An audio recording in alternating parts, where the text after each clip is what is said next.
These days, we all want to live in prosperity. We want to have good life. So imagine the daughter of Rasul alayhi salatu wasalam, married to the fourth Khalifa, not yet Khalifa, but his cousin. However, they were very poor. They had minimal, they had nothing. For her marriage, Rasul alayhi salatu wasalam, he prepared for her the basic necessities to use in a home. Leather, water, pitcher, a wooden bed, and some cushions. She used to work very hard. And there is a hadith where she came to Rasul alayhi salatu wasalam, especially later in Medina, when Allah subhanahu wa ta'ala opened wealth to the Muslims, and she said, it's getting very hard on me. I need a helper. When she came to ask for help from Rasul alayhi salatu wasalam, this is the daughter of the best of the creation. He actually advised her, instead of material help, eternal help. That's the remembrance of Allah subhanahu wa ta'ala. And he asked her to say 10 times, Subhanallah, Alhamdulillah, Allahu Akbar, after each prayer. And say 33 times, Subhanallah, Alhamdulillah, and Allahu Akbar before you go to bed. Rasul alayhi salatu wasalam really loved her, and she had a special place in his heart. She came to him, Sayyidah Fatima, and she said, إن قومك يتحدثون أنك لا تغضب لبناتك. She came to him and said, people are saying that you do not get upset when your daughters get upset. And here you go, Ali is planning to marry the daughter of Abu Jahl. Rasul alayhi salatu wasalam stood up, and after he said, Ashhadu an la ilaha illallah, and he said, I have given my daughter to Abu al-As ibn Rabi', and he treated her very well. And Fatima bint Muhammad is part of me, and I don't like her to be tested. And by Allah, she cannot be together in the same house with the daughter of the enemy of Allah in one house with the same man at all. And Sayyidina Ali did not marry the daughter of Abu Jahl.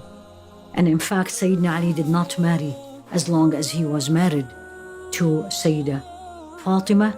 After she died, he actually married a slave girl by the name of Umama. She gave birth to 4 children, 2 boys and 2 girls, Al-Hassan, Al-Hussein, and then 2 girls who she named them after her late sisters, Kulthum and Zainab. Rasul alayhi salatu wasalam was there when she gave birth to Al-Hassan. In fact, he gave adhan in the ear of Sayyidina Al-Hassan, and he suggested that she makes aqiqah celebration for the birth of the boy.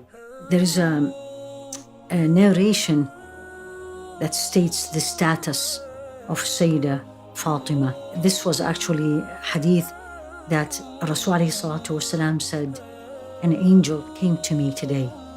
It have never descended to the earth, and he sought permission from Allah, from his Lord, to greet me with salam and to give me the glad tidings that Fatima is the best of the women of paradise, and that Al-Hassan and Al-Hussein are the best of the youth of the people of paradise.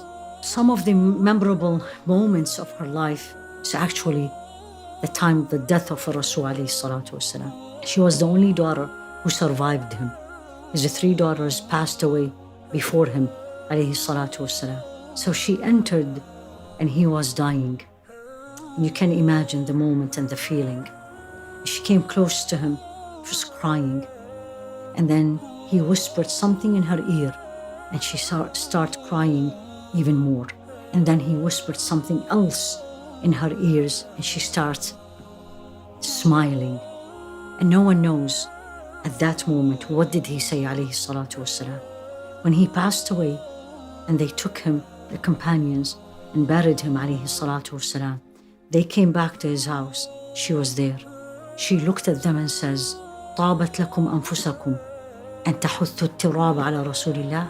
How can your self made you throw dust over Rasul alayhi salatu wasalam? Look at her love. And look at the faith of the Sahaba. They looked at her and says, daughter of Muhammad, that's what he taught us, alayhi salatu wasalam. Sayyidah Aisha asked her afterward, what did he say to you that made you cry? And what did he say to you that made you smile? She said, the first thing he said to me, what made me cry harder, that your father has not much left. Go back to Allah subhanahu wa ta'ala. That's when I start crying very hard. Then he whispered again and he said, you're the first one who's gonna follow me after I die. And I smiled. And absolutely she died 6 months after him, alayhi salatu wassalam. She was buried in Baqi'. She was buried by Sayyidina Ali after he prayed on her. May Allah be pleased with her, the flower, the unique, the part of Rasul alayhi salatu wassalam. And she died very young at age 28. May Allah subhanahu wa ta'ala make us follow her footsteps, learn from her, and bless us all.